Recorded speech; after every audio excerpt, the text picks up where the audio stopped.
स्वागत है आप सबका फिर से आपके अपने यूट्यूब चैनल सीवी क्लासेस में। जैसा कि हम लोगों ने जीव विज्ञान की वन लाइनर सीरीज़ को स्टार्ट किया है और उस क्रम में हम लोगों ने अभी तक 2 टॉपिक को कंप्लीट कर लिया है। हमारा तीसरा टॉपिक होगा वर्गीकी से संबंधित और इसमें हम वर्गीकी से जितने भी प्रश्न बनाए जा सकते हैं किसी भी एग्ज़ाम के लिए, चाहे वह किसी भी स्तर का हो, तो आप इस वीडियो लेक्चर को देखने के बाद उसको सॉल्व करने में सक्षम होंगे। आगे बढ़ने से पहले एक बात और, क्योंकि वर्गीकी या फिर टैक्सोनॉमी जो है वह अपने आप में एक बहुत बड़ा चैप्टर है, फिर भी हमारी कोशिश यही है कि वो सभी महत्वपूर्ण प्रश्न इसमें शामिल किए जाएं जो कि किसी भी एग्ज़ाम में पूछे जाते हैं या फिर पूछे जा सकते हैं। इसके बावजूद भी यह वीडियो लेक्चर थोड़ा सा लंबा होगा और इस कारण से हम इसे 2 पार्ट में लाएंगे। यह उस वीडियो लेक्चर का पहला पार्ट है और इसके बाद कल हम लोग इसका दूसरा पार्ट लाएंगे और पूरे वर्गीकी चैप्टर को समाप्त करेंगे। तो चलिए बिना देरी किए हम लोग अपने चैप्टर को शुरू करते हैं। हमारा टॉपिक है वर्गीकी, जिसको कि इंग्लिश में टैक्सोनॉमी कहते हैं। और वर्गीकी के अंतर्गत हमारा पहला प्रश्न है कि वर्गीकी किसे कहते हैं। तो जीव विज्ञान की वह शाखा जिसके अंतर्गत जीव जातियों को उनकी समानताओं एवं असमानताओं के आधार पर छोटे बड़े समूहों में बांटा जाता है, उसे वर्गीकी कहा जाता है। हमारा अगला प्रश्न है, किसे फादर ऑफ टैक्सोनॉमी या फिर फादर ऑफ वर्गीकी कहा जाता है। तो कैरोलस लिनियस को फादर ऑफ टैक्सोनॉमी कहा जाता है। हमारा अगला प्रश्न है, किसने सर्वप्रथम संपूर्ण जीवधारियों को 2 जगत, पादप जगत तथा जंतु जगत में विभाजित किया था। तो कैरोलस लिनियस ने सबसे पहले जीवधारियों को 2 जगतों, पादप जगत और जंतु जगत में विभाजित किया था। हमारा अगला प्रश्न है, द्विपद नामकरण पद्धति की स्थापना किसने की थी। तो द्विपद नामकरण पद्धति की स्थापना कैरोलस लिनियस ने की थी। हमारा अगला प्रश्न है, द्विनाम पद्धति में प्रत्येक जीवधारी का नाम लैटिन भाषा के कितने शब्दों से मिलकर बनता है। तो द्विनाम पद्धति में प्रत्येक जीवधारी का नाम लैटिन भाषा के 2 शब्दों से मिलकर बनता है, जिसमें कि पहला शब्द वंश का और दूसरा शब्द जो है वह जाति का नाम होता है। अगर हम इसको उदाहरण से समझें तो अगर मानव की बात करें तो मानव का वैज्ञानिक नाम क्या है, होमो सैपियंस। तो इसमें जो होमो है वह क्या है, वह वंश है, और सैपियंस क्या है, सैपियंस एक जाति है। तो इस प्रकार नामकरण करना कैरोलस लिनियस ने दिया था। तो यही बोला जा रहा है यहाँ पे कि द्विनाम पद्धति में जीवधारियों का नाम 2 लैटिन शब्दों से मिलकर बनता है, जिसमें पहला शब्द जो है वह वंश को डिनोट करता है और दूसरा शब्द जाति को। तो होमो सेपियंस में होमो क्या है, वंश है, मानव होमो वंश से है और कौन सी जाति है, तो उसकी जाति जो है वह सेपियंस है। अगर हम अन्य उदाहरण लें तो आम का क्या होता है, मैग्नीफेरा इंडिका।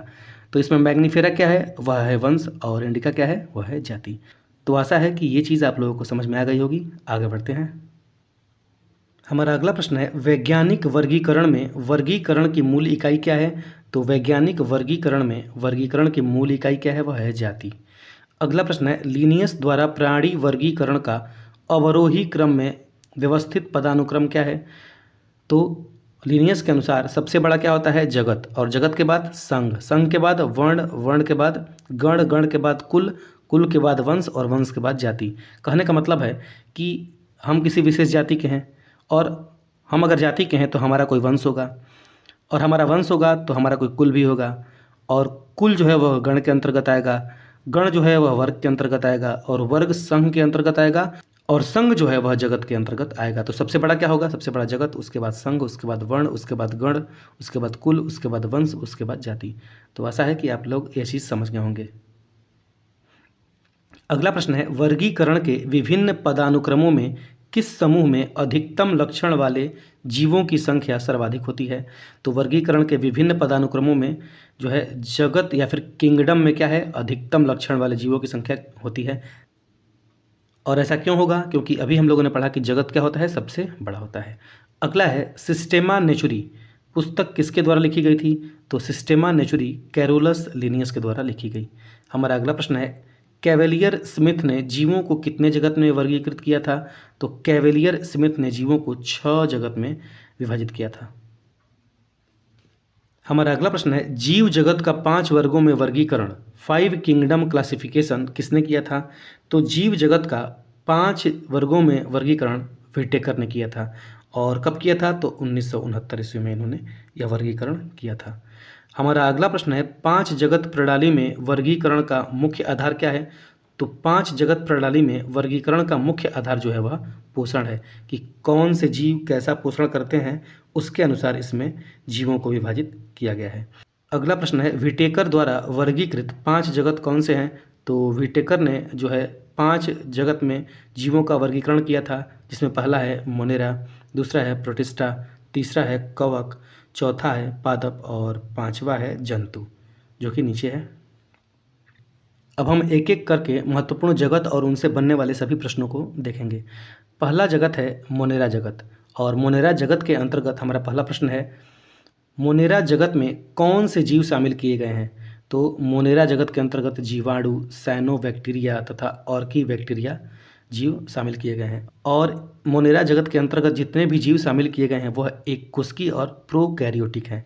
एक कोशिकी का मतलब उनका निर्माण एक कोशिका से ही हुआ है, और प्रोकैरियोटिक का मतलब ऐसे जीव जिनके कोशिका में नाभिक नहीं होते हैं और जो झिल्ली वाले उत्तक होते हैं वे नहीं होते हैं। इनके बारे में हम लोग डिटेल पूर्वक पढ़ेंगे अपने वीडियो लेक्चर के दौरान। अभी यह क्विक रिवीजन सीरीज है, तो इसमें इतना काफ़ी है आप लोगों को समझने के लिए। अगला प्रश्न है, किस जगत से संबंधित जीवों की कोशिकाओं में नाभिकीय झिल्ली अनुपस्थित होती है? मोनेरा जगत से संबंधित जितने भी जीव हैं उनके कोशिकाओं में नाभिकीय झिल्ली अनुपस्थित होती है। अभी मैंने बताया कि इसमें नाभिक भी नहीं होता है, और झिल्ली युक्त जितने भी कोशिका के अंग होते हैं, कोशिकांग होते हैं, वह भी इनमें अनुपस्थित होता है। अगला है, जीवाणु किस समूह में आता है? तो जीवाणु मोनेरा के अंतर्गत आता है, अभी ऊपर हम लोगों ने पढ़ा। अगला है, जीवाणु क्या है? तो जीवाणु सबसे सरल, अति सूक्ष्म, एक कोशिकी आद्य जीव है। इसको ध्यान रखेंगे, इनमें से कोई भी पूछा जा सकता है। अगला प्रश्न है, पोषण के आधार पर जीवाणु कितने प्रकार के होते हैं? तो पोषण के आधार पर जीवाणु 2 प्रकार के होते हैं, स्वपोषी और परपोषी। स्वपोषी अपना भोजन स्वयं बनाते हैं, परपोषी दूसरे पर निर्भर रहते हैं। अगला प्रश्न है, ग्राम पॉजिटिव एवं ग्राम नेगेटिव बैक्टीरिया के अंतर के लिए कौन उत्तरदायी है? तो कोशिका की दीवारें जो हैं वह ग्राम पॉजिटिव और ग्राम नेगेटिव बैक्टीरिया के अंतर के लिए उत्तरदायी है, और कोशिका दीवार के आधार पर ही इनमें भेद या फिर इनमें अंतर किया जाता है। अगला जगत है प्रोटिस्टा जगत, और प्रोटिस्टा जगत के अंतर्गत हमारा पहला प्रश्न है, प्रोटिस्टा जगत में किसे शामिल किया गया है? तो जितने भी एक कोशिकीय यूकैरियोटिक जीव हैं उन्हें प्रोटिस्टा जगत में शामिल किया गया है। अगला प्रश्न है, शैवाल किस समूह के अंतर्गत आते हैं? तो शैवाल प्रोटिस्टा जगत के अंतर्गत आते हैं। अगला प्रश्न है, शैवालों के अध्ययन को क्या कहते हैं? तो शैवालों के अध्ययन को फाइकोलॉजी कहा जाता है। हमारा अगला प्रश्न है, शैवालों में उपस्थित वर्णकों के आधार पर शैवाल को कितने वर्गों में विभाजित किया गया है? तो शैवालों में उपस्थित वर्णकों के आधार पर शैवाल को 3 भागों में विभाजित किया गया है। कौन कौन से? पहला है क्लोरोफाइसी, जैसे कि इसमें उदाहरण की बात करें तो है हरा शैवाल। दूसरा है रोडोफाइसी, इसके अंतर्गत लाल शैवाल आता है। और तीसरा है फियोफाइसी, इसके अंतर्गत भूरा शैवाल आता है। तो इस चीज़ को भी आप लोग ध्यान रखेंगे, पूछा जा सकता है, और पूछा जा सकता है कि इसके अंतर्गत किस प्रकार का शैवाल आता है। अगला प्रश्न है, क्लेमिडोमोनास किस जगत से संबंधित है? तो क्लेमिडोमोनास जो है वह प्रोटिस्टा जगत से संबंधित है। अगला प्रश्न है, पादप और जंतु के बीच स्थित युग्लिना किस जगत के अंतर्गत आता है? तो पादप और जंतु के बीच की कड़ी युग्लिना जो है वह प्रोटिस्टा जगत के अंतर्गत आता है। तो ये सारी चीज़ें आप लोगों से पूछी जाती है, इसलिए प्रत्येक बिंदु को आप लोग अच्छे से ध्यान रखेंगे। हमारा अगला प्रश्न है, एक कोशिकीय यूकैरियोटिक सुकेंद्रिक प्रकाश संश्लेषी जीव किस जगत के अंतर्गत आते हैं? तो एक कोशिकीय यूकैरियोटिक सुकेंद्रित या फिर प्रकाश संश्लेषित जीव प्रोटिस्टा जगत के अंतर्गत आते हैं। अगला प्रश्न है, किस समूह के जीवों को डूबने से हुई मृत्यु का पता लगाने में महत्व है? तो डायटम जगत के जो जीव हैं उनको डूबने से हुई मृत्यु का पता लगाने में प्रयोग किया जाता है। अगर एक एग्जाम्पल की बात करें तो है सालुइन 350, जिसका प्रयोग डूबने से हुई मृत्यु का पता लगाने में किया जाता है। अगला हमारा जगत है कवक जगत, और कवक जगत के अंतर्गत हमारा पहला प्रश्न है, कवक जगत में किसे शामिल किया जाता है? तो कवक जगत के अंतर्गत यूकैरियोटिक तथा परिपोषित जीवों को शामिल किया जाता है। अच्छा, प्रोकैरियोटिक क्या होता है? उसमें केंद्रक नहीं होता है और झिल्ली भी नहीं होती है, लेकिन यूकैरियोटिक में केंद्रक होता है और समानतः कुछ झिल्ली वाले कोशिकांग भी होते हैं। अगला प्रश्न है, कवक क्या होते हैं? तो कवक क्या होते हैं? परपोषी। अभी हम लोगों ने पढ़ा कि कवक परिपोषित जीव होते हैं। अगला प्रश्न है, कवक क्या है? तो कवक पर्णहरिम रहित, संवहन उत्तक रहित थैलोपाइट्स हैं। इसको भी ध्यान रखेंगे। डायरेक्ट ये स्टेटमेंट देके आपसे पूछा जा सकता है कि ये किसके बारे में कहा जा रहा है, तो कवक के बारे में कहा जा रहा है। हमारा अगला प्रश्न है, कवकों का अध्ययन क्या कहलाता है? तो कवकों के अध्ययन को माइकोलॉजी कहते हैं। इसको ध्यान रखेंगे। हमारा अगला प्रश्न है, कवकों की कोशिका भित्ति किसकी बनी होती है? तो कवकों की कोशिका भित्ति काइटिन की बनी होती है। अगला प्रश्न है, कवकों में पोषण किस प्रकार होता है? तो कवकों में अवशोषण के द्वारा पोषण होता है। हमारा अगला प्रश्न है, खमीर जिसको कि यीस्ट कहते हैं तथा कुकुरमुत्ता या फिर मशरूम क्या है? तो खमीर और कुकुरमुत्ता जो है वह कवक ही है, जिसका कि हम उपयोग भोजन के रूप में करते हैं। अगला हमारा जगत है पादप जगत, और चलिए पादप जगत से जितने प्रश्न बनते हैं उनको एक एक करके देखते हैं। हमारा पहला प्रश्न है, पादप जगत में किसे शामिल किया जाता है? तो सभी बहुकोशिकीय प्रकाश संश्लेषी उत्पादक एवं स्वपोषी जीवों को पादप जगत में शामिल किया जाता है। कहने का मतलब पादप जो कहने का मतलब पादप जगत में जो जीव शामिल होंगे वो सभी बहुकोशिकीय होंगे। इसके साथ उनमें प्रकाश संश्लेषण की क्रिया होगी और वह उत्पादक होंगे, अर्थात वह अपने भोजन का निर्माण भी करेंगे और वह दूसरे के लिए भोजन भी बनाएंगे, और वह स्वपोषी जीव होते हैं, मतलब खुद का भोजन खुद बनाते हैं। अगला प्रश्न है, उत्पादक किसे कहते हैं? तो प्रकाश संश्लेषी हरे पादप जो अपना भोजन स्वयं बनाते हैं उन्हें उत्पादक कहते हैं। हमारा अगला प्रश्न है, स्वजीवी क्या कहलाते हैं? तो उत्पादकों को स्वजीवी कहा जाता है। स्वजीवी का मतलब स्व मतलब खुद पर और जीव मतलब जीने वाले, खुद के ऊपर ही जीवन जीने वाले स्वपोषी कहलाते हैं। हमारा अगला प्रश्न है, प्रथम पोषक स्तर के अंतर्गत कौन आते हैं? तो हरित पादप जो हैं वह प्रथम पोषक स्तर के अंतर्गत आते हैं। अब यहाँ पे पोषक स्तर की चर्चा करेंगे तो वीडियो काफ़ी ज़्यादा लंबा हो जाएगा। वैसे भी यह वीडियो काफ़ी ज़्यादा लंबा होगा क्योंकि यह टॉपिक ही काफ़ी ज़्यादा बड़ा है। फिर भी मेरी कोशिश है कि कोई भी प्रश्न न छूटे, इस वजह से यह वीडियो शायद कुछ लंबा भी हो जाए, लेकिन आप लोगों को पढ़ना तो पड़ेगा ही क्योंकि इससे प्रश्न पूछे जाते हैं, तो परेशान नहीं होना है। हमारा अगला प्रश्न है, तृणभक्षी क्या कहलाते हैं जो कि शाकाहारी होते हैं? तो तृणभक्षी जो है प्राथमिक उपभोक्ता कहलाते हैं। अगला प्रश्न है, उपभोक्ता किसे कहते हैं? दूसरे के ऊपर निर्भर रहने वाला, जो अपना भोजन दूसरे जीव से ग्रहण करते हैं उन्हें उपभोक्ता कहते हैं। अगला प्रश्न है, परोपजीवी क्या कहलाते हैं? तो यह भी उपभोक्ता को ही कहा जाता है, परोपजीवी दूसरों पे जीने वाले। अगला प्रश्न है, अपघटक या विबंधक किसे कहते हैं? तो मृतोपजीवी जो अपना भोज्य पदार्थ मृत जीवों से ग्रहण करते हैं उन्हें अपघटक या फिर विबंधक कहते हैं। ऐसे जीव क्या करते हैं? तो ऐसे जीव मरे हुए जंतुओं जानवरों आदि से अपना भोजन प्राप्त करते हैं, उनके अपघटन द्वारा वह ऊर्जा प्राप्त करते हैं। अगला प्रश्न है, मृतोपजीवी क्या कहलाता है? तो मृतोपजीवी को अभी पढ़ा हम लोगों ने, विबंधक कहते हैं, अभी पढ़ा हम लोगों ने ऊपर। अगला है, लेग हीमोग्लोबिन किसमें पाई जाती है? तो लेम्यूम मूल ग्रंथियों में जो है वह लेग हीमोग्लोबिन पाई जाती है। हमारा अगला प्रश्न है, कैनोना मानव उपभोग के लिए उगाई गई विशिष्ट प्रकार की तिलहन सरसों की किस्म को निर्दिष्ट करता है। इन किस्मों की मुख्य विशेषता क्या है? तो कैनोला की मुख्य विशेषता है कि इनके तेल में इरूसिक अम्ल की बहुत अल्प मात्रा होती है और जिसके कारण यह काफ़ी ज़्यादा फायदेमंद होता है। अच्छा, जिस तेल में इरूसिक अम्ल की ज़्यादा मात्रा पाई जाती है वैसे व्यक्तियों में हृदयघात हो सकता है और लीवर खराब हो सकता है, इसलिए तेल में इरूसिक अम्ल या फिर इरूसिक एसिड की मात्रा कम होगी, वह फायदेमंद होगा। अगला प्रश्न है, मरुस्थलीय पौधों के जड़ तंत्र किस प्रकार के होते हैं? तो मरुस्थलीय पौधों के जड़ जो होते हैं वह काफ़ी ज़्यादा लंबे होते हैं। अगला प्रश्न है, मरुस्थल में फ्रिएटोफाइट्स मिलते हैं, यानी ऐसे पादप जिनमें कैसी जड़ें होती हैं? तो फ्रिएटोफाइट्स या फिर मरुस्थल में पाए जाने वाले पौधों में जो जड़ें होती हैं वह काफ़ी ज़्यादा लंबी होती हैं, लगभग 20 से 30 फीट, और उनमें मूसला प्रकार की जड़ होती है। अच्छा, लंबी क्यों होती है मरुस्थलीय पौधों की जड़ें? क्योंकि मरुस्थलीय क्षेत्रों में बारिश होती नहीं है, तो जड़ जो है वह काफ़ी नीचे तक जाते हैं जहाँ उनको जल प्राप्त हो सके, इसलिए उनकी जो जड़ें हैं काफ़ी ज़्यादा लंबी हो जाती हैं और साथ ही साथ उनकी पत्तियाँ कटीली हो जाती हैं। क्यों? क्योंकि अगर उनकी पत्तियाँ नॉर्मल रहेंगी तो उससे ज़्यादा मात्रा में पानी अवशोषित होगा, तो इस वजह से अपने आप को उस प्राकृतिक माहौल में ढालने के लिए ये पौधे खुद को स्वनियोजित करते हैं। अगला प्रश्न है, शुष्क जलवायु के भली भांति अनुकूलित पेड़ पौधों को क्या कहते हैं? तो शुष्क जलवायु के भली भांति अनुकूलित पेड़ पौधों को मरुद्भिद या फिर ज़ेरोफाइट्स कहते हैं। अगला प्रश्न है, मरुभूमि के अधिकतर पादप क्या होते हैं? तो मरुभूमि के अधिकतर पादप मांसल या फिर स्थूल होते हैं, इसको ध्यान रखेंगे। अगला प्रश्न है, पौधे जो नमक युक्त मिट्टी में उगते हैं उनको क्या कहते हैं? तो वैसे पौधे जो नमक युक्त मिट्टी में उगते हैं उन्हें हेलोफाइट्स कहते हैं, हेलोफाइट्स या फिर लवणोद्भिद। अगला प्रश्न है, एपीफाइट्स अधिपादप वे पौधे हैं जो अन्य पौधों पर किसके लिए निर्भर होते हैं? तो एपीफाइट्स वैसे पौधे हैं जो अन्य पौधों पर यांत्रिक अवलंबन के लिए जो है वह अपना निर्भर करते हैं।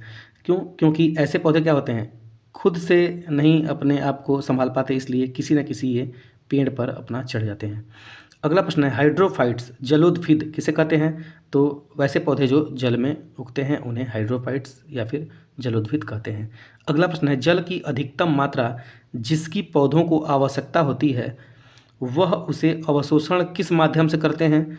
तो वह उन्हें जड़ों के बालों से अवशोषण करते हैं। जितने उनकी जल की आवश्यकता होती है वह जड़ों के बालों द्वारा उतना अवशोषण कर लेते हैं। अगला प्रश्न है पौधों द्वारा ली गई विकिरण ऊर्जा कौन सा परिणाम देती है? तो पौधों द्वारा दी गई विकिरण ऊर्जा जल का प्रकाश अपघटन करती है। अगला प्रश्न है स्थानीय वनस्पति का संग्रह क्या कहलाता है? तो स्थानीय वनस्पतियों का संग्रहण हर्बेरियम कहलाता है। इस शब्द को ध्यान रखेंगे।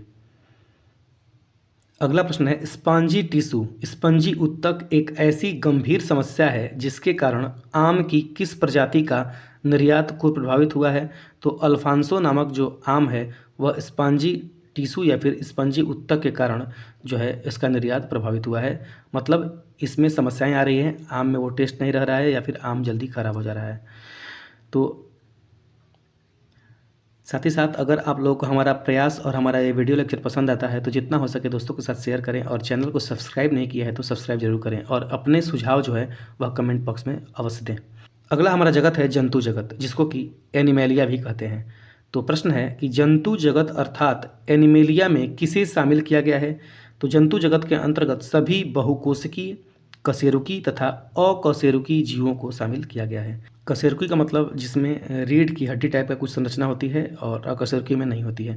बहुकोशिकी का मतलब आप जानते हैं ऐसे जीव जिनका निर्माण बहुत सारी कोशिकाओं से मिलकर होता है। अगला प्रश्न है बिना कोशिका भित्ति वाले बहुकोशिकीय प्राणियों को किस समूह के अंतर्गत रखा जा सकता है? तो बिना कोशिका भित्ति वाले बहुकोशिकीय प्राणियों को एनिमेलिया के अंतर्गत रखा गया है। कोशिका भित्ति किसमें पाई जाती है? तो कोशिका भित्ति केवल पादप कोशिकाओं में पाई जाती है, तो इसको ध्यान रखेंगे। अगला है किसे मेटोजोआ कहा जाता है? तो एनिमेलिया को मेटोजोआ कहा जाता है। अगला प्रश्न है हाइड्रा जेलीफिश कृमि सितारा मछली सरीसृप उभयचर पक्षी तथा स्तनधारी जीव किसके अंतर्गत आते हैं?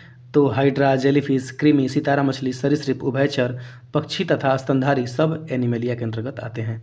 हमारा अगला संघ है प्रोटोजोआ और प्रोटोजोआ के अंतर्गत हमारा पहला प्रश्न है प्रोटोजोआ संघ के जंतु किस प्रकार के होते हैं? तो प्रोटोजोआ संघ के जंतु एक कोशिकीय होते हैं और सूक्ष्म आकार के होते हैं। अगला प्रश्न है प्रोटोजोआ संघ के जंतुओं के शरीर पर उत्तक के स्थान पर क्या पाया जाता है? तो प्रोटोजोआ संघ के जंतुओं के शरीर पर उत्तक के स्थान पर अंगक ऑर्गन सेल्स पाए जाते हैं। अच्छा प्रश्न है, ध्यान रखेंगे। अगला प्रश्न है amoeba and amoeba coli paramecium leishmania donovani किस संघ के अंतर्गत आते हैं? तो ये सभी प्रोटोजोआ के अंतर्गत आते हैं।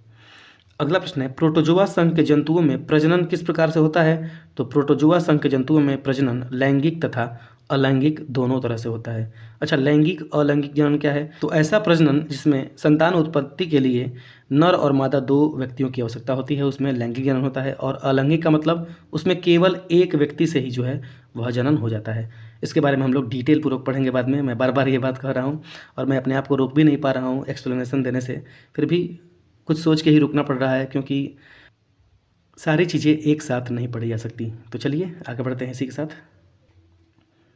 अगला प्रश्न है प्रायः सभी एक कोशिकीय जीव किस विधि द्वारा जनन करते हैं? तो जितने भी एक कोशिकीय जीव हैं वह अलैंगिक विधि के द्वारा अपना प्रजनन करते हैं। अगला है किसमें द्विखंडन द्वारा प्रजनन होता है? तो अमीबा में द्विखंडन द्वारा प्रजनन होता है। इसका मतलब क्या है? मान लीजिए अमीबा है तो यह दो भागों में टूट जाएगा और दोनों क्या होंगे? अलग अलग अमीबा का निर्माण करेंगे। अगला है एक कोशिका के दो समान संतति कोशिकाओं में विभाजन को क्या कहा जाता है? तो एक कोशिका के दो समान संतति कोशिकाओं में विभाजन को द्विखंडन कहा जाता है। जैसे अमीबा में भी मैंने बताया, दो भागों में बट जाएगा और दोनों अलग अलग प्रकार के जीव का निर्माण करेंगे और यह एक अलैंगिक जनन का भी उदाहरण है। अगला प्रश्न है कौन सा रोग अमीबियासिस के कारण होता है? तो अमीबियासिस के कारण पेचिस होता है। हालांकि इन सब के बारे में हम लोग अपने रोग और उनके उपचार में पढ़ेंगे। अगला है पायरिया नामक रोग किसके कारण होता है? तो पायरिया नामक रोग एंड अमीबा जी वैलिस के कारण होता है। यह भी कई बार एग्जाम में पूछा गया है। अगला प्रश्न है बहुविखंडन द्वारा कौन सा जीव एक साथ अनेक संतति कोशिकाओं में विभाजित होता है? तो बहुविखंडन के द्वारा प्लाज्मोडियम जो है वह एक साथ अनेक संतति कोशिकाओं में विभाजित होता है। अगला प्रश्न है, मलेरिया नामक रोग किसके कारण होता है? तो मलेरिया नामक रोग प्लाज्मोडियम के कारण होता है। हमारा अगला प्रश्न है, किसका सामान्य नाम स्लीपर जंतुक है? तो पैरामीशियम का सामान्य नाम स्लीपर जंतुक है। पूछ दिया जाएगा कि स्लीपर जंतुक किसे कहा जाता है? तो पैरामीशियम को। अगला प्रश्न है, किसे हरा प्रोटोजोआ कहा जाता है? तो यूग्लिना को हरा प्रोटोजोआ कहा जाता है। हमारा अगला टॉपिक है संघ पेरिफेरा, और संघ पेरिफेरा के अंतर्गत हमारा पहला प्रश्न है, पोरीफेरा संघ प्राणी किस प्रकार के जीव हैं? तो पोरीफेरा संघ के जो जीव हैं वह बहुकोशिकीय और ये जलीय जीव हैं। पोरीफेरा के अंतर्गत जितने भी जीव आते हैं वह जल में रहते हैं। हमारा अगला प्रश्न है, किस प्राणी संघ के जीव श्वसनी उत्सर्जक और परिसंचरण वाले अंगों से रहित होते हैं? तो वह होते हैं स्पंज।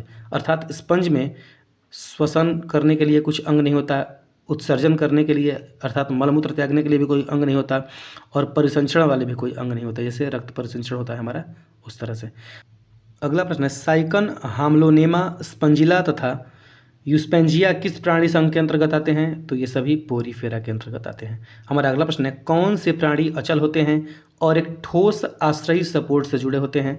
तो साइकन जो होते हैं वह अचल होते हैं, मतलब चल नहीं सकते, और एक ठोस आश्रयी सपोर्ट से जुड़े रहते हैं। हमारा अगला प्रश्न है, किस संघ के प्राणी अगतिशील होते हैं? तो पोरीफेरा के जो प्राणी हैं, तो पोरीफेरा के अंतर्गत जितने भी प्राणी या फिर जंतु आते हैं वह अगतिशील होते हैं, वह एक ही जगह पे बने रहते हैं। हमारा अगला प्रश्न है, किस प्राणी संघ के प्राणियों को सामान्यतः स्पंज कहते हैं और वह लवणी एवं असम्मित होते हैं? तो पोरीफेरा के अंतर्गत आने वाले जीवों को स्पंज कहते हैं। हमारा अगला प्रश्न है, जीव विज्ञान में स्पंज क्या है? तो जीव विज्ञान में स्पंज एक जंतु है। अभी हम लोगों ने पढ़ा स्पंज क्या है। पोरीफेरा के अंतर्गत जितने भी जंतु आते हैं उन्हें स्पंज कहते हैं। अगला हमारा टॉपिक है संघ सिलेंट्रेटा, और संघ सिलेंट्रेटा से जितने भी प्रश्न बनेंगे उनको हम एक एक करके देखते हैं। और इसके अंतर्गत हमारा पहला प्रश्न है, सिलेंट्रेटा संघ के जंतुओं का शरीर किस प्रकार का होता है? तो सिलेंट्रेटा संघ के जंतुओं का शरीर भी बहुकोशिकीय होता है और ये सममित होता है, इसको भी ध्यान रखेंगे। अगला प्रश्न है, सिलेंट्रेटा संघ का नया नाम क्या है? तो सिलेंट्रेटा संघ का नया नाम है क्रिंडेरिया। अगला है, हाइड्रा, जेलीफिश, सी एनीमोन तथा गोर्मोनिया किस संघ के अंतर्गत आते हैं? तो हाइड्रा, जेलीफिश तथा गोर्मोनिया आदि सिलेंट्रेटा संघ के अंतर्गत आते हैं। अगला प्रश्न है, किसका शरीर कोशिकाओं की दो परतों का बना होता है? तो हाइड्रा का शरीर जो है वह कोशिकाओं की दो परतों से बना होता है। हमारा अगला प्रश्न है, सिलेंट्रेटा संघ के जंतुओं में किस प्रकार का प्रजनन पाया जाता है? तो सिलेंट्रेटा संघ के जंतुओं में दो प्रकार का प्रजनन पाया जाता है। पहला है अलैंगिक जनन, जो कि मुकुलन के द्वारा होता है, और दूसरा है लैंगिक जनन, जो कि पुनर्जन्म के द्वारा होता है। इन दोनों चीज़ों को ध्यान रखेंगे। अब ये मुकुलन क्या है, इन सब चीज़ों के बारे में हम लोग बाद में कभी पढ़ेंगे। अगला है, किसमें मुकुलन द्वारा प्रजनन होता है? तो हाइड्रा में क्या होता है, मुकुलन के द्वारा प्रजनन होता है। यह पूछा भी गया है और पूछा भी जा सकता है। अगला प्रश्न है, हाइड्रा, स्टारफिश, प्लेनेरिया किसके द्वारा उत्पन्न होते हैं? तो हाइड्रा, स्टारफिश, प्लेनेरिया आदि पुनर्जन्म से उत्पन्न होते हैं, क्योंकि अभी हमने पढ़ा कि इसके अंतर्गत दो प्रकार का जनन होता है। अगला प्रश्न है, कौन से जीव में रक्त नहीं होता किंतु वे सांस लेते हैं? तो हाइड्रा ऐसे जीव हैं जिनमें रक्त नहीं पाया जाता है और वह सांस भी लेते हैं। हमारा अगला प्रश्न है, हाइड्रा में श्वसन किस प्रकार से होता है? तो हाइड्रा में श्वसन जो है वह विसरण के माध्यम से होता है। हमारा अगला प्रश्न है, किस जीव का विकास कलिका द्वारा किया गया है? तो हाइड्रा का जो विकास है वह कलिका द्वारा हुआ है। अगला प्रश्न है, कौन सा जानवर मुकुलन द्वारा पुनर्उत्पादित करता है और पुनर्जन्म कार्यान्वित कर सकता है? तो अभी हम लोगों ने ऊपर पढ़ा कि हाइड्रा जो है वह मुकुलन द्वारा अपना पुनर्जन्म कर सकता है। अगला प्रश्न है, जेलीफिश किसे कहते हैं जो सिलेंट्रेटा संघ का जंतु है? तो ऑरिलिया का जो है वह जेलीफिश कहते हैं, और यह किस संघ का जंतु है? तो सिलेंट्रेटा संघ का। अगला प्रश्न है, किस जलीय जानवर में पीछे चलने वाले टेंटिकल्स होते हैं? तो जैली मछली में जो है वह पीछे चलने वाले टेंटिकल्स होते हैं, इसको ध्यान रखेंगे। हमारा अगला संघ है प्लेटीहेल्मिन्थीस, और इससे जितने भी प्रश्न बनेंगे उनको चलिए हम लोग एक एक करके देखते हैं। पहला प्रश्न है, प्लेटीहेल्मिन्थीस का क्या अर्थ होता है? तो इसका अर्थ होता है चिपटे कृमि। अगला प्रश्न है, जंतुओं के किस संघ को चिपटे कृमि कहा जाता है या फिर फ्लैट वर्म कहा जाता है? तो प्लेटीहेल्मिन्थीस संघ के जंतुओं को हम फ्लैट वर्म या फिर चिपटे कृमि कहते हैं। अगला प्रश्न है, प्लेटीहेल्मिन्थीस के अंतर्गत कौन से जीव आते हैं? तो प्लेटीहेल्मिन्थीस के अंतर्गत परजीवी अखंडित जीव आते हैं। हमारा अगला प्रश्न है, टीनिया, प्लेनेरिया, फैसिओला तथा सिस्टोसोमा किस संघ के अंतर्गत आते हैं? तो टीनिया, प्लेनेरिया, फैसियोला। सिस्टोसोमा जो है वह प्लेटी हेलमिंथीज के अंतर्गत आते हैं। अगला प्रश्न है, किसके नेत्र बहुत ही साधारण होते हैं? वास्तव में रोशनी को पहचानने वाली केवल नेत्र बिंदु होती है। तो लैनेरिया के जो नेत्र हैं वह बहुत ही साधारण होते हैं और बहुत ही छोटे होते हैं। अगला प्रश्न है, कौन एक अंतःपरजीवी का उदाहरण है? तो फीता कृमि जो है वह एक अंतःपरजीवी का उदाहरण है। अगला प्रश्न है, फीता कृमि टैप वार्म क्या है? तो टैप वार्म एक उभयलिंगी है, उभयलिंगी या फिर हर्माफ्रोडाइट। अगला प्रश्न है, लीवर फ्लूक यकृत कृमि किसकी पित्त वाहिनी में रहता है? तो लीवर फ्लूक या फिर यकृत कृमि भेड़ की पित्त वाहिनी में रहता है। इसके साथ साथ बकरी और सूअर के पित्त वाहिनी में भी लीवर फ्लूक यकृत कृमि रहता है। हमारा अगला संघ है हेस्केलमिन साला किस नाम है, एस्केलमिन्थीज। हमारा अगला संघ है एस्केलमिन्थीज और इसके अंतर्गत जितने भी प्रश्न बनेंगे इनको हम एक एक करके देखते हैं। पहला प्रश्न है, एस्केलमिन्थीज को क्या कहते हैं? तो एस्केलमिन्थीज को हम सूत्रकृमि या फिर गोल कृमि भी कहते हैं, थ्रिड वर्म। ये तीनों नाम आप लोग ध्यान रखेंगे और ये चौथा नाम भी। अगला प्रश्न है, एस्केलमिन्थीज जंतुओं का शरीर किस प्रकार का होता है? तो एस्केलमिन्थीज जंतुओं का जो शरीर है वह अखंडित, लंबे, पतले धागे जैसा बेलनाकार होता है। हमारा अगला प्रश्न है, एस्केरीज, वुचेरिया तथा ट्राइकिनेला किस संघ के अंतर्गत आते हैं? तो ये एस्केलमिन्थीज के अंतर्गत आते हैं। अगला प्रश्न है, एस्केरीज का साधारण नाम क्या है? तो एस्केरीज का साधारण नाम राउंड वर्म है, इसको भी ध्यान रखेंगे। अगला प्रश्न है, मनुष्य की छोटी आंत में पाए जाने वाले एस्केरीज से कौन सा रोग होता है? तो मनुष्य की छोटी आंत में पाए जाने वाले एस्केरीज से एस्केरिएसिस नामक रोग होता है। और पूछा जाए एस्केरिस क्या है? तो एस्केरिस जो है वह एक गोल कृमि या फिर फीता कृमि है।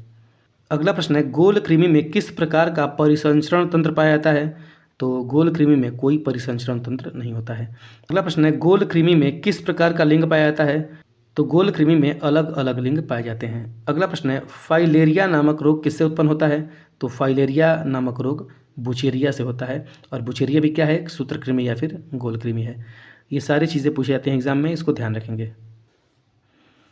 हमारा अगला प्रश्न है, गिनी कृमि एक सूत्रकृमि है जिसका जंतु वैज्ञानिक नाम क्या है? तो गिनी कृमि जो है एक सूत्रकृमि है जिसका कि जंतु वैज्ञानिक नाम ड्रेकनकुलस मेडिनेंसस है। हमारा अगला संघ है संघ एनिलिडा और संघ एनिलिडा के अंतर्गत पहला प्रश्न है, एनिलिडा संघ के जंतुओं में किस प्रकार का शरीर पाया जाता है? तो एनिलिडा संघ के अंतर्गत जंतुओं का शरीर खंडित, लंबा एवं कृमि के आकार का होता है। हमारा अगला प्रश्न है, एनिलिडा संघ के जंतुओं में किस प्रकार का अंग व अंग तंत्र पाया जाता है? तो एनिलिडा संघ के जंतुओं में पूर्ण विकसित अंग पाए जाते हैं। अगला प्रश्न है, केंचुआ, जोंक, नेरीस तथा पॉलीकोडियस किस संघ के अंतर्गत आते हैं? तो ये सभी एनिलिडा के अंतर्गत आते हैं। अच्छा, जानवरों का उल्लेख यहाँ पे इस वजह से किया जा रहा है ताकि आप एनिलिडा के बारे में समझ सकें। अब अगर आप केंचुए के बारे में सोचेंगे तो एनिलिडा संघ के बारे में समझने लगेंगे और उनकी विशेषताओं पे भी आप केंचुए से तुलना कर सकते हैं। जैसे उनका शरीर कैसा होता है? तो उनका शरीर होता है खंडित, लंबा एवं कृमि के आकार का। तो केंचुआ भी तो ऐसे होता है, तो इसको आप कनेक्ट करिए। अब अगला प्रश्न है, किसमें त्वचीय श्वसन होता है? तो केंचुए में त्वचीय श्वसन होता है, वह अपने त्वचा से जो है वह सांस लेता है।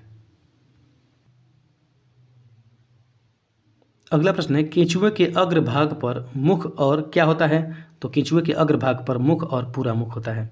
हमारा अगला प्रश्न है, किसे किसानों का मित्र तथा प्रकृति का हलवाहा कहते हैं, अर्थात नेचर्स प्लाउमैन? तो केंचुए को किसानों का मित्र या फिर प्रकृति का हलवाहा कहा जाता है। हमारा अगला प्रश्न है, एक परिपक्व कृमि में एक चौड़ी ग्रंथिल गोलाकार पट्टी 14वें से 16वें खंड को घेरे रहती है, उसे क्या कहते हैं? तो उसे पारियाडिक या फिर स्लिटेलम कहते हैं, इसको ध्यान रखेंगे। अगला प्रश्न है, लाल कृमियों में कौन सी संरचना होती है जो कि उनके भोजन पीसने में उनकी सहायता करती है? तो लाल कृमियों का पक्वाशय जो है, जिसे कि गिजार्ड कहा जाता है, वह उनके भोजन को पीसने में उनकी सहायता करती है। हमारा अगला प्रश्न है, दूसरों की तुलना में कौन बहुत धीरे गुणन करता है? तो कृमि जो है वह दूसरे जीवों की तुलना में बहुत धीरे गुणन करते हैं। हमारा अगला संघ है संघ आर्थ्रोपोडा, और संघ आर्थ्रोपोडा से जितने भी प्रश्न बनेंगे उनको एक एक करके चलिए हम देखते हैं। पहला प्रश्न है, जंतुओं का सबसे बड़ा समूह कौन सा है? तो जंतुओं का सबसे बड़ा समूह है आर्थ्रोपोडा संघ। हमारा अगला प्रश्न है, लगभग 2/3 जाति पृथ्वी पर किस संघ की हैं? तो वह आर्थ्रोपोडा संघ की है। क्यों? क्योंकि आर्थ्रोपोडा संघ जो है वह जंतुओं का सबसे बड़ा समूह है। अगला प्रश्न है, आर्थ्रोपोडा संघ में लगभग कितनी जातियां पाई जाती हैं? तो आर्थ्रोपोडा संघ में लगभग 9 लाख से अधिक जातियां पाई जाती हैं। हमारा अगला प्रश्न है, जीव विज्ञानियों ने पादप जगत और प्राणी जगत की जातियों को बहुत बड़ी संख्या में ज्ञात किया है, ढूंढ निकाला है और पहचान लिया है। संख्या की दृष्टि से अब तक ढूंढे हुए और पहचाने हुए जीवों में सबसे अधिक संख्या किसकी है? तो सबसे अधिक संख्या कीटों की है। कीट बहुत सारे प्रकार के होते हैं, तो पूछा जाए कि जीवों में सबसे ज़्यादा प्रकार किन जीवों का है, तो वह कीटों का है। अगला प्रश्न है, आर्थ्रोपोडा संघ के जंतुओं में किस प्रकार का शरीर पाया जाता है? तो आर्थ्रोपोडा संघ के जंतुओं में खंडयुक्त त्रिस्तरीय जो है वह उनकी शारीरिक बनावट होती है। और जैसा कि आर्थ्रोपोडा जो है वह क्या होते हैं, सबसे बड़ा जंतुओं का समूह है, और जितने भी कीट आप लोग देखते हैं वो सब क्या हैं, वह आर्थ्रोपोडा संघ के अंतर्गत ही आते हैं। अच्छा, आगे बढ़ने से पहले, खंड युक्त त्रिस्तरीय का मतलब क्या? कोई भी आप अगर कीट देखेंगे तो अक्सर वह 3 भागों में उसका जो है शारीरिक बनावट होती है, तो यही यहाँ पे कहा जा रहा है। हमारा अगला प्रश्न है, आर्थ्रोपोडा संघ के जंतुओं में किस प्रकार का तंत्रिका तंत्र पाया जाता है? तो आर्थ्रोपोडा संघ के जंतुओं में पूर्ण विकसित तंत्रिका तंत्र पाया जाता है। अगला प्रश्न है, अधिकांश कीट श्वसन कैसे करते हैं? तो जितने भी कीट हैं उनमें से अधिकांश वातक तंत्र से अपना श्वसन करते हैं, जिसको कि ट्रैकिया सिस्टम भी कहते हैं। अगला प्रश्न है, आर्थ्रोपोडा संघ के जंतुओं में किस प्रकार का निषेचन पाया जाता है? तो आर्थ्रोपोडा संघ के जंतुओं में आंतरिक एवं बाह्य दोनों प्रकार का निषेचन पाया जाता है। अगला प्रश्न है, किस संघ से संबंधित जंतुओं में जोड़े में पैर पाए जाते हैं? तो आर्थ्रोपोडा संघ से संबंधित जंतुओं में जोड़े में पैर पाए जाते हैं। इसको आप किसी भी कीट से कंपेयर कर लीजिए, आपको चीज़ें आसान लगने लगेंगी। अगला है, मक्खी, मच्छर, बिच्छू, तिलचट्टा, मधुमक्खी, किलनी, केकड़ा, झींगा, टिड्डा, मकड़ी तथा गोजर किस संघ के अंतर्गत आते हैं? तो ये सभी आर्थ्रोपोडा संघ के अंतर्गत आते हैं। अगला है, मधुमक्खी कॉलोनी के सदस्य एक दूसरे को किस प्रकार पहचानते हैं? तो मधुमक्खी कॉलोनी के सदस्य एक दूसरे को गंध से पहचानते हैं। ये भी काफ़ी ज़्यादा इंटरेस्टिंग फैक्ट है, इसको ध्यान रखेंगे। अगला प्रश्न है, बारूदी सुरंगों का पता लगाने में कौन उपयोगी होते हैं? तो बारूदी सुरंगों का पता लगाने में मधुमक्खी जो है वह उपयोगी सिद्ध होती हैं। अगला प्रश्न है, मधुमक्खी की औसत गति सामान्यतः कितनी होती है? तो मधुमक्खी की औसत गति सामान्यतः 21 किलोमीटर प्रति घंटा होती है, अर्थात 15 माइल प्रति घंटा। हमारा अगला प्रश्न है, जुगनू क्या होता है? तो जुगनू एक कीट है। हमारा अगला प्रश्न है, फेरोमोन्स सामान्यतः किसके द्वारा उत्पन्न किया जाता है? तो फेरोमोन्स कीटों के द्वारा उत्पन्न किए जाते हैं। कई बार पूछा गया है और पूछा भी जा सकता है। डायरेक्ट पूछा जाएगा कि फेरोमोन्स किसके द्वारा उत्पादित होते हैं? तो कीटों द्वारा। हमारा अगला प्रश्न है, कीटों में पाए जाने वाले श्वसन अंग को क्या कहते हैं? तो कीटों में पाए जाने वाले श्वसन अंग को श्वास नली या फिर ट्रैकिया कहा जाता है। हमारा अगला प्रश्न है, तिलचट्टों के शरीर में वायु किस अंग से प्रवेश करती है? तो तिलचट्टों के शरीर में वायु श्वास रंध्रों द्वारा प्रवेश करती है। अगला प्रश्न है, खुला नाड़ी तंत्र किसमें पाया जाता है?